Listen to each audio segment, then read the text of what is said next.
I like to do now is give a quick overview of the POP, Prison Outreach Program of Shura Council, an overview of how it came about, what its objectives are, and then what it did. It's relatively a new program in this fashion, in an organized fashion, just about a year old, although as Dr. Siddiqui pointed out, Imam Abdul Hafiz, who has been spent his lifetime as a chaplain in federal prison, and other brothers, Imam Jihad Safir and myself and others who have been working in volunteer capacity in variety of ways in various prisons. But we did whatever that we were able to do. There are some things we were able to do good and some things we were not able to do good. So I think we will share those accomplishments of this 2013. And then what are our plans for 2014 also, things that we wish to do, we aspire to do, with your support, with your cooperation, and with your contribution, inshallah.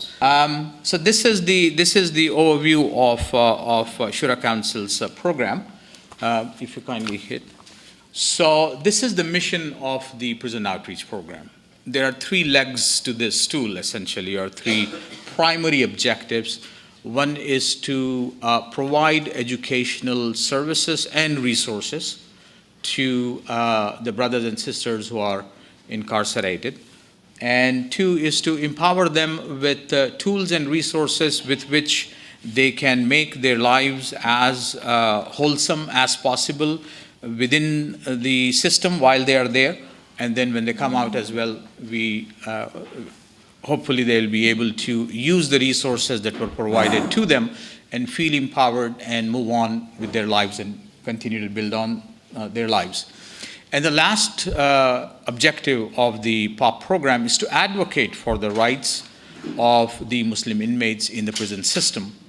Advocacy is in the area of religious rights primarily, whether it is education, whether it is salat, whether it is dietary issues, whether it is other religious related issues. So that's the broad outline of the prison's POP program. How do we do this? We reach out and embrace to them. As Dr. Siddiqui rightly said, whatever has happened to them or happening to them, it's not our business, it is the business of themselves and between their creator.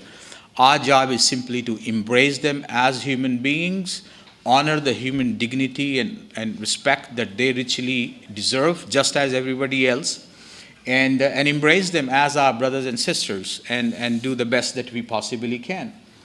And secondly, the part of the education is oftentimes some of us who are volunteers or who give some time in the prison system, we cannot be pretentious either that I am going to go and teach you, which may be true in many cases, but at the same time I think there is a level of humility needed on our part that we will share with you whatever that little we know, and at the same time we will learn from you that which you have. Because those of you who have not been to the prisons, I would encourage you, and that's one of the objectives today, to also inspire you or appeal to you, urge you to see if you would like to become a volunteer in the prison system in Southern California, and we can help you with that, inshallah. Is to also learn from them of their life experiences. Oftentimes we who live in the suburbia, away from the hustle bustle of the cities, and we are not fully aware of the life challenges that is confronted by many people in other places. So I think we can learn a great deal also. So it is in that context, not as some high pedestal or position that we are going into the prisons to teach, quote unquote, but rather to simply share whatever little we know and in the process learn from them as well. And thirdly, when folks are out of the prison system, their life becomes even more difficult than when they were in. Why? Because for multiple reasons. Some of the reasons could be that their family has abandoned now that they have accepted Islam. Their friends and those colleagues who they were hanging out with before may not necessarily welcome them, or they would not like to go back to their same circle of friends and networks that they had. So one of the roles that we can play, and we do play, is to simply match them with potential employers, potential mentors, which could kind of walk them through in the new life that they wish to embark on and struggle with and make it most productive and meaningful. And lastly, this is my favorite part, frankly. I have been recruited to this work nearly 22 years ago by a brother who I would ask all of us to make dua for him, Brother Jan Muhammad Diwan, who is now suffering with Alzheimer's and is in a nursing home. But he had introduced me to this prison outreach work. When I was single, I had some time, and he simply asked me, "What are you doing this Sunday?" And I said, "Well, I'm home." And he said, "Well, let's go to jail." So you can imagine the first time ever somebody calling me and saying, "Come, let's go to jail." It was quite an experience. But when I went there and I spent some time, and I realized that with such little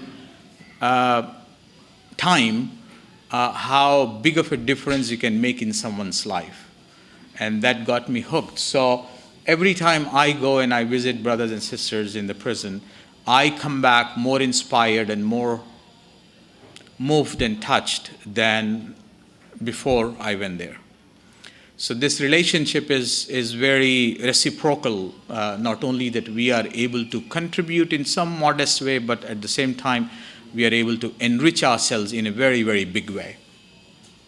So that's the overview of the prison program. And before I go for this, as Dr. Siddiqui mentioned that Imam Abdul Hafiz is the director for this particular program. I assist him with the resources and things that are provided by Shura Council. But this is his program, and he'll speak more about it, inshallah ta'ala.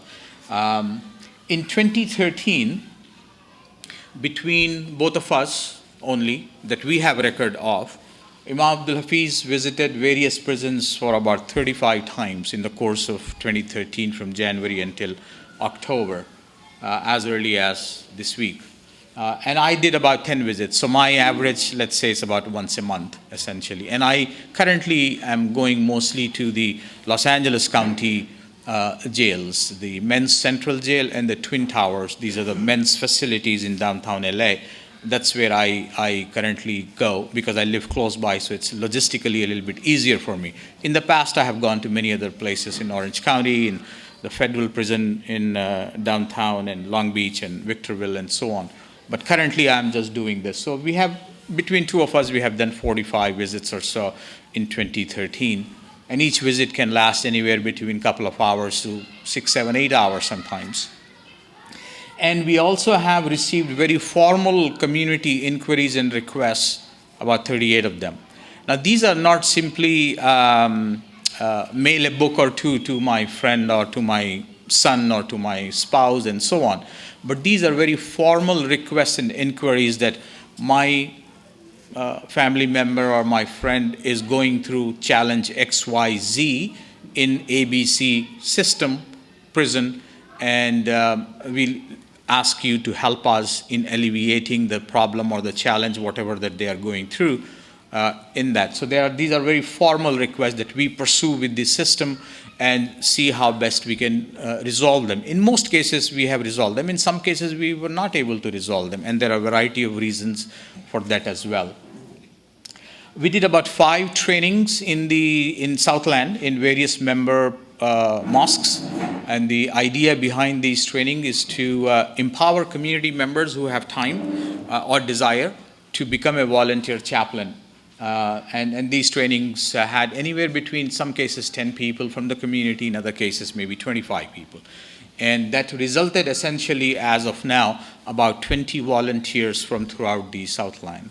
And these volunteers go based on their own specific availability of time and other logistical issues. But currently, this is what we were able to do. We distributed the educational materials, and those numbers essentially refers to this. These two books we republished, one called Welcome to Islam. So when a person embraces Islam in the prison system, then we give them this book, which essentially leads out to, now that you have transformed yourself from whatever tradition or faith that you were in, or no faith and tradition, but now accepted Islam. So this is what gives you a broad outline about Islam in a very digestible way. And two is the one of the most important elements of the faith expression, which is to pray. And this book is how to pray. So these two books, we distributed about 4,800 of them, 2,400 each, in this last 9 months or 10 months. And about 1,100 of these books, which is introductory book, what basically is Islam about? So more an answer to that question, what is Islam? And these were distributed to those who asked, and sometimes some of the chaplains, the Christian and the Jewish rabbis, they ask us, can you provide some of these, because people have been asking, and there is no Muslim chaplain on staff and available, and we like to pass this out. So this is a very simple, basic introduction of Islam. And the 700 number is referring to the Quran in English or Arabic and English. Those who can read Arabic, we provide them the Arabic English version, and those who don't, provide only English version. And we provided about 700 of them. And some of the things that we have distributed, I laid them out here. So when you get a chance, you can take a look at it, inshallah. And other essentials people ask, a cap, a kufi for men, and hijab, a headscarf for women, and prayer rugs. We all know that the jail cells are not the cleanest places, and when people have to pray, then they need a clean prayer rug. So we offer them these essentials as well. And then the advice. So we have been communicating now consistently with the prison system that Ramadan starts on date X, ends on date Y, and Muslims fast during this time. So we want to make sure that the prison authorities provide the meals to them at the appropriate time, rather than force them to eat at the regular time that the meals are served. So we make special arrangements, inform them ahead of time about the Ramadan schedule, date-wise, time-wise, and so on and so forth, and they pass it out throughout the system. And then prayers, about Friday prayers and other prayers that people like to hold. And then dietary issues. We have counseled various prison authorities in Southern California about what is okay, what's not okay for Muslims, what are the limitations, what are the restrictions, and so on and so forth. And lastly, the advocacy. So educate, empower, and then the advocacy part. The advocacy part is, I think, very important, because no one is there to advocate for these folks.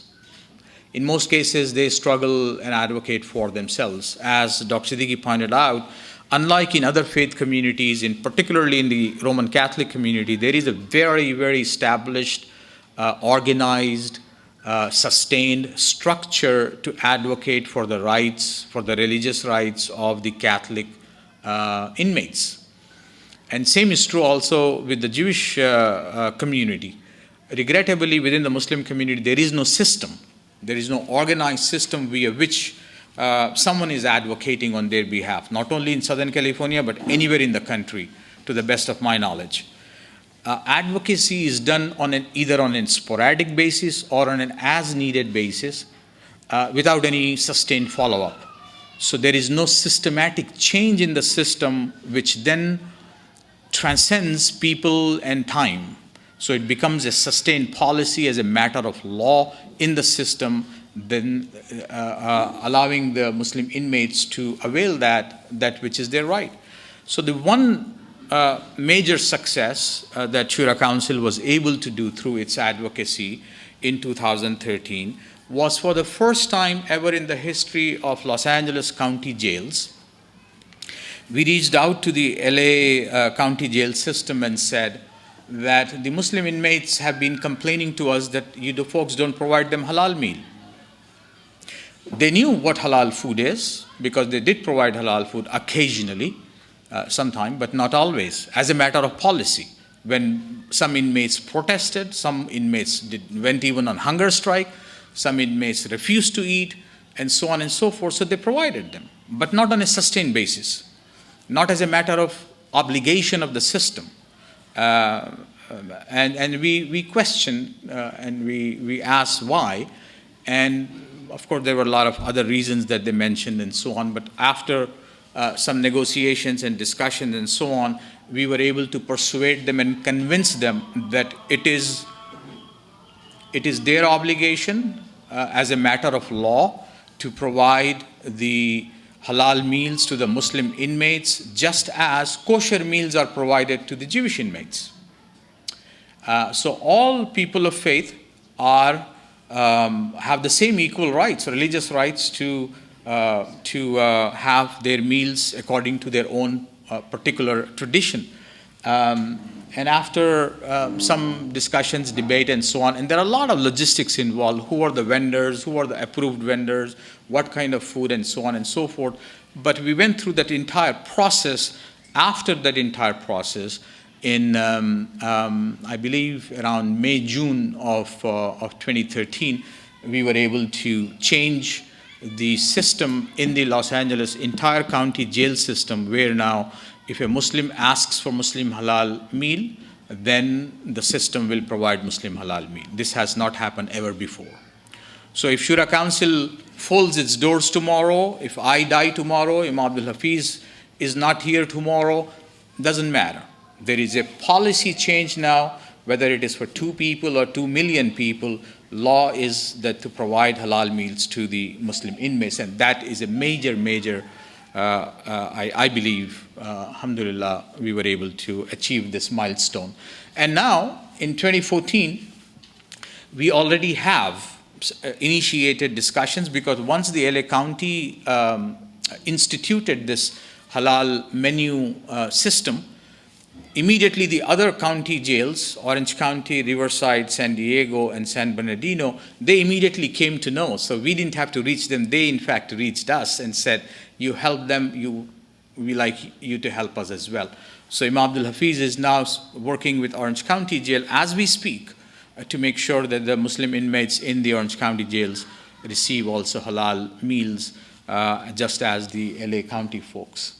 So in 2014, this is what we like to do. And this is where we need your help, we need your cooperation, we need your contribution in this regard. Between myself and Imam Abdul Hafiz, we did about 45 visits, as you saw this year in 2013. What we like to do in 2014, inshallah, is to increase and recruit about 100 volunteers from throughout Southland. Not just from Orange County or LA, but from all of Southland. And to those 100 volunteers, we would say, just give us 4 hours, 3 hours a month. That's all. So 12 visits per volunteer in a course of 1 year. We would be able to have 1,200 visits, inshallah ta'ala. So the more frequency and sustained visits of people from the community visiting jails would do variety of things, lots of good things actually, but chiefly those who have never had any visit from anybody for a long period of time, they will be able to see that community cares, and they would be able to interact with them. And B, the system would also know that the community is caring for them. More often than not, the system welcomes the volunteers, but there are no volunteers. Of course, we all have very busy lives, personal lives, professional lives, and so on. But this is one area that we like to achieve, inshallah, about 100 volunteers throughout Southland. We already have about 20 of them, so we need to do about 80 more and be able to do 1,200 visits. What we also like to do on the visitation side is, currently there is no system, again, in a sustained, organized fashion, that if 10 of you say, we want to go to X area, to organize you with that prison and then make sure that you are going at a certain time, and then also to assist you in a very modest way in defraying the out-of-pocket expenses, whether it is gas money, whether it is any other expense that you are incurring to go and service. So what Protestant community and the Catholic community does, they have volunteers, hundreds of them. They are, in most cases, paid. The system cannot pay them. So somebody has to underwrite their expenses. So the Archdiocese contributes a small amount for their out-of-pocket expenses. So we have budgeted in 2014, inshallah, we hope and pray that when we have these 100 volunteers, they go to a visit, they submit a little record to us that I went to this prison on this day for this many hours, met this many people, and so on and so forth. We'll compensate them a modest amount as an honorarium to offset their expenses, inshallah. We will reprint these 2 books because now we are just about done. So we'll reprint these books for distribution in 2014. And the Spanish translation of these books also is complete, it's done. And we will be making them available also in Spanish language of both of these books. And then we'll be printing a Quran with the easy English, which is easily understandable. And let me quickly grab a copy. So this is the Quran that we intend to print. We already have the text of it all done, and it's under review just to make sure that there are no mistakes and stuff like that. And once that's done, then we will be printing them. This is in English only, so very easy, not Shakespearean English that we were used to. And we will be printing them and distribute as well. And before I go to the next copy, there is a challenge and a problem in the prison system also that anybody can distribute anything, so long as it is not detrimental to the safety and security of inmates in the prison system. Some of you may or may not necessarily know, there are people who worship Satan. There are people in the prison system who worship Satan. And the system, by law, is obligated to provide the resources for people who wish to worship Satan. So anybody can worship whoever they want and however they want. And the system cannot say this is not right because the separation clause. Right? So some folks have been distributing this particular Quran, or supposedly a translation of Quran by a person who now have passed away, Rashad Khalifa. And we have found these Qurans in various prisons in Orange County, in LA County. What we can do, and there are some things we cannot do.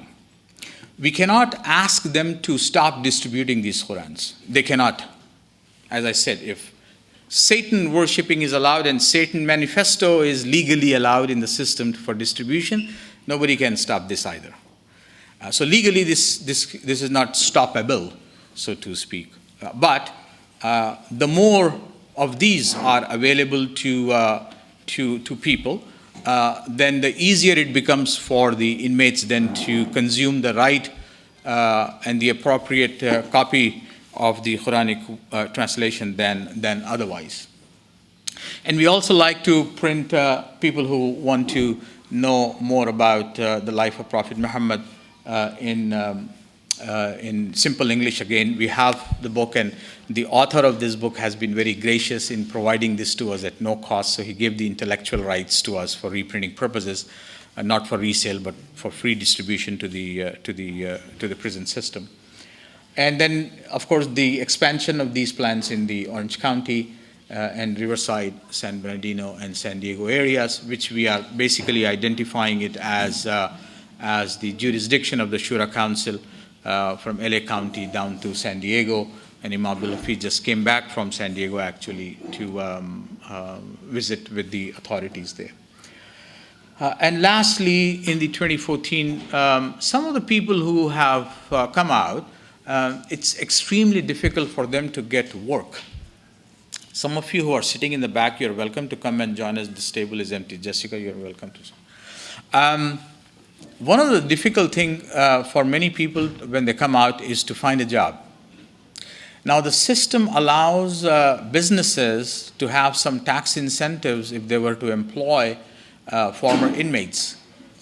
And those who can will be doing a huge, huge favor to them to bring them into their businesses. So we have spoken with 2, 3 Muslim businesses that we know of and asked them if they would be willing to employ folks who are coming out and train them with whatever skills that they have. And sometimes people already have a set of skills, and those skills can be deployed for sustained employment. So inshallah ta'ala, in 2014, we have a fairly ambitious agenda to strengthen the work that we have done in 2013 and introduce some new aspects to the program in 2014 as well. So that's basically what the prison outreach program has been all about in the past year. So with that, I will stop here.